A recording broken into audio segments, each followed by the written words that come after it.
अपने ही ऑफिस में अपनी ही डेस्क पे बैठकर ऐसा कितनी बार फील किया है कि यहाँ पे जितने लोग हैं वो सब मुझसे ज़्यादा काबिल है और मैं शायद इन सब पे से थोड़ा कम काबिल हूँ, लेकिन मैं यहाँ पे सिर्फ और सिर्फ अपने लक की वजह से हूँ। अगर आपने ऐसा फील किया है तो कॉन्ग्रेचुलेशंस, क्योंकि आप बिल्कुल सही दिशा में हैं। ये आपके फेल्योर को नहीं बल्कि आपके सक्सेस को दिखाती है। ये जो फीलिंग है इसको कहते हैं इम्पोस्टर सिंड्रोम। ये फीलिंग तब आती है जब हम अपने कंफर्ट जोन से बाहर निकल रहे होते हैं।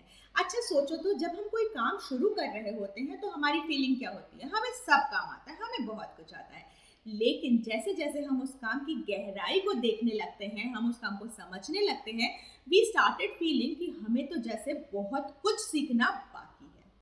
ये बिल्कुल डनिंग क्रूगर इफेक्ट की तरह है। जितना आप सीखते जाएंगे उतना ही आपको अपनी कमियों का एहसास होता जाएगा, लेकिन यही तो असली ग्रोथ है ना?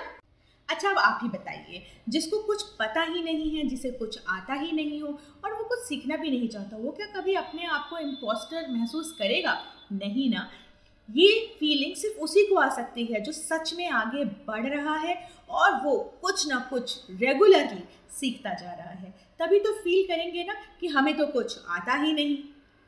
दुनिया के सबसे सफल लोगों को भी यही फीलिंग आई होगी, लेकिन उन्होंने इसको अपनी कमजोरी बनने नहीं दिया, तो आप इसे अपनी कमजोरी बनने क्यों दे रहे हैं?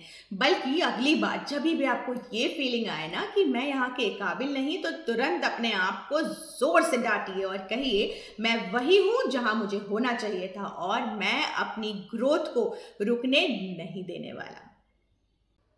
Growth feels uncomfortable, that's how you know it is working. तो अगली बार से जब भी आपको डर लगे, अपने डर को दूर भगाइए और बोलिए मुझे सीखना है, मुझे अपना काम मन लगा के करना है, मुझे अपनी ग्रोथ को रुकने बिल्कुल नहीं देना है। नेक्स्ट टॉपिक के साथ जल्दी ही मिलते हैं आपसे। तब तक के लिए अपना ध्यान रखिए, खुश रहिए, मुस्कुराते रहिए, पॉजिटिव रहिए। Bye bye, take care.